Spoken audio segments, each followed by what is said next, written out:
Assalamu alaikum. Rahotanni daga cikin gidan ƙasar Isra'ila wanda kafafen watsa labaran Yahudawa suka wallafa sun bayyana cewa tsawaitar rikicin da yake faruwa musamman al'amarin ya fara shafar rayuwar aure ta sojojin Isra'ila, inda aka bayyana cewa a halin yanzu tsananin tashin hankali da kuma ƙaruwar sakin aure a tsakanin iyalan sojojin ya ƙaru da aƙalla kashi 20. Masana sun yi gargaɗin cewa wannan al'amari fa ya samo asali ne daga tsawaitar wannan rikici da kuma al'amarin da yake faruwa na halin tunani da yake damun da yawa daga cikin ahalin waɗannan sojoji. Yayin da a ɓangare guda ƙungiyoyin ba da tallafi a yankin suka bayyana yiwuwar shigarsu domin ba da taimako da kuma magance al'amuran da suke faruwa domin samun sasanci a tsakanin ɓangarorin.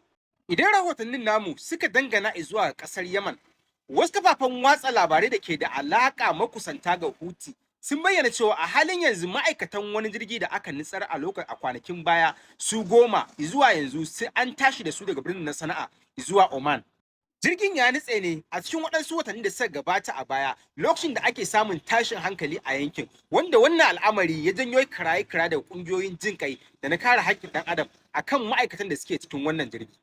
Idan labaran namu suka leƙa ƙasar Rasha, zuwa yanzu an tabbatar da cewa shugaban na Rasha Vladimir Putin ya sauka a ƙasar India cikin tsawon shekaru 4 da suka gabata tun biyo bayan fara rikicin ƙasarsa da Ukraine. An bayyana cewa mahimmancin wannan ziyara ta kwanaki biyu shine domin ƙara jaddada alaƙar cinikayya da kuma yanayin tsaro a tsakanin ƙasashen biyu, wanda aka bayyana cewa wannan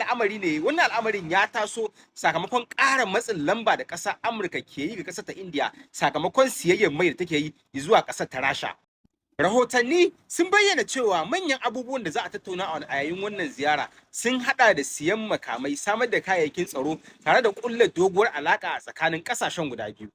Idan rahotannin namu suka dangana zuwa yankin gabas ta tsakiya, manya-manyan masana, marubuta tare da masu faɗa a ji zuwa yanzu daga sassan duniya na ci gaba da kiraye-kiraye akan a saki Marwan Barghouti, wani babban fitaccen jagora a yankin ƙasar Palestine wanda aka yana cewa yana ƙarƙashin tsarewar Isra'ila tun cikin shekarar 2000, ma'ana akalla ana magana shekaru 25 kenan zuwa wannan lokaci yana ƙarƙashin tsarewar ƙasar Isra'ila. Sai dai an bayyana cewa kiraye-kiraye akan neman sakinsa ya ƙari ne biyo bayan tura ƙudirin adadin waɗanda za a saki bayan cimma ƙudirin tsagaita wuta, wanda masu wannan kiraye-kiraye sun tabbatar da cewa sakin Barghouti zai iya kawo warwarewar rikicin da yake faruwa musamman a wannan lokaci. Daga Isra'ila, Firaministan ƙasar ya aike da rubutaccen wasiƙa akan neman yi masa afuwa biyo bayan tuhume-tuhumen da yake fuskanta a gaban kotu wanda suka faru tun cikin shekarar 2019. Ana zargin dai shugaban da wasu abubuwa da suka da almundahanar kuɗaɗe da wasu abubuwa da ke da alaƙa da cin hanci da rashawa. An bayyana cewa shugaban ya amfana da waɗansu fa'idoji musamman kasancewarsa shugaba a yankin na Isra'ila. Sannan ana zargin sa da waɗansu abubuwa da suka haɗa da karya ƙuduri dokoki na 'yan kasuwar yankin. Idan aka same shi da wannan laifukan, akalla dokar kasar za ta iya hukunta shi tsawon ɗaurin shekaru a gidan yari. Sai dai masana sun bayyana cewa afuwa a wannan lokaci abu ne mara sauki domin ana yin ta ne bayan kammala shari'a. Zuwa yanzu dai jama'a suna jiran martani daga shugaban ƙasar ta Isra'ila Isaac Herzog akan matakin da zai ɗauka biyo bayan wannan takardar neman afuwa wanda Firaminista Netanyahu ya tura yana nema.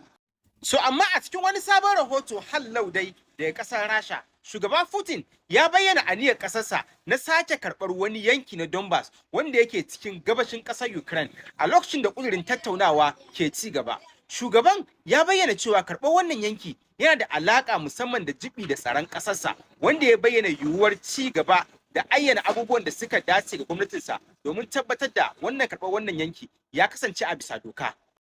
An bayyana cewa babu ƙarin bayani daga mahukuntan gwamnatin ƙasar ta Ukraine a halin yanzu. Sai dai al'amarin na ci gaba da janyo hankalin sassan ƙasashen duniya musamman bayan wannan furici daga shugaban na Rasha.